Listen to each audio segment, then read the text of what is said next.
안녕하십니까. 리더십 TV를 사랑해 주시는 시청자 여러분 반갑습니다. 오늘은 2023년 6월 18일 일요일 아침 리더십 TV 196번째 시간입니다. 오늘 주제는 조선 성종 임금께서 추진해 온 개인의 역할 인정 리더십이 어떤 결과가 오는지, 또 현 시대에도 적용이 가능한지 공유해 보겠습니다. 유럽과 미국 등 구미 사회의 직장은 각자가 맡은 역할이 마치 피라미드처럼 정확하게 정해져 있습니다. 처음 채용될 때부터 직무 분담표라 할 수 있는 상세한 롤 디스크립션에 계약 서명을 하고 그 역할만 다하면 되는 것입니다.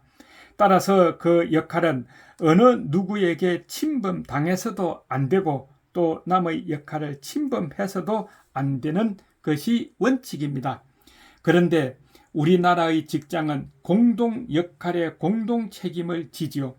한 사람이 길건을 하더라도 서로가 그 일을 나누어 하기 때문에 죽 떠먹은 자리처럼 공백이 메워지는 것입니다. 그러므로 우리나라의 직장은 비록 자기가 맡은 일이라도 해결이 어려우면 선배나 동료의 경험과 지식을 얻어 공동으로 해결하고, 공동으로 고민하고, 또 공동으로 책임을 지기에 해결도 잘 되고 자신의 무지나 무능도 공동 책임 속에 은폐되어 버립니다. 그러기에 우리나라 직장이 구미 사회의 직장보다 한결 편하다고 할 수 있을 것입니다. 그러나 문제는 무능도 은폐되지만 유능도 은폐된다는 데 있습니다. 즉, 유능한 사람의 유능한 능력은 매몰되고 평준화되어 버리기 때문에 자기 자신의 역할을 인정받지 못하는 폐단이 생기게 되는 것이죠. 그래서 하향 평준화가 될 수도 있다 하는 것입니다. 그런데 사람은 역할을 인정받았을 때 사는 보람도 느끼고 의욕도 생기는 법인데, 개인 역할이 공동 역할 속에 매몰되어 버리면 보람도 의욕도 느끼지 못하게 되는 것입니다. 그래서 한국 사람들은 역할이 매몰되고 은폐되어 있기에 역할을 인정받기를 집요하게 바라며 살아가는 것입니다. 그래서 때로는 돌출적인 이상한 은행을 하기도 하지요. 그러므로 역대 임금 가운데 이 역할 인정으로 리더십 측면에서 부각된 임금은 성종이 될 것입니다.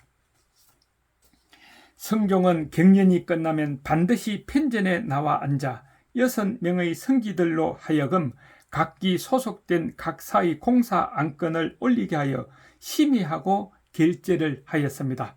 그런데 이때 성종은 담당 성지만을 부르는 것이 아니라 반드시 해당 육조의 담당 관원과 함께 들게 하여 공사 안건을 심의하고, 그리고 불가하다고 하면 다시 관계 관원들끼리 의논하게 하여 다시 올리게 하곤 했답니다. 그래서 결재 단계에 이르면 이렇게 한 것이 당상관의 뜻이냐, 해당 관원의 뜻이냐, 그렇지 않으면 그 아랫사람의 뜻이냐고 반드시 물었다고 합니다. 만약 그 의견이나 창의가 해당 관원이나 하급 관원에서 나온 것이면 높이 칭찬하고 그 이름을 적어 두었다가 후일 인사고과에 참고하고 반영했다 합니다. 그래서 윗사람에 묻혀 역할을 인정받지 못하는 아랫사람의 능력을 인정해 줌으로써 폭넓은 숭앙을 임금은 받았다 하는 것이죠. 뿐만 아니라 성종은 수령이나 첨사나 만호가 새로 임명되어 부임하러 갈 때는 반드시 불러서 대화를 나누면서 그 사람이 자신의 역할에 대해 얼마나 투철하고 또 창의력을 지니고 있는가를 알아보았다고 합니다. 그리고는 그 자리에서 자신의 역할에 대해 창의력이 왕성하면 이를 장려하여 훗날 인사고과에 반영하고, 반대로 관직만 누리려는 자에게는 뱃을 자리에서 내쫓고 그를 청거한 사람까지 죄를 주었다고 합니다.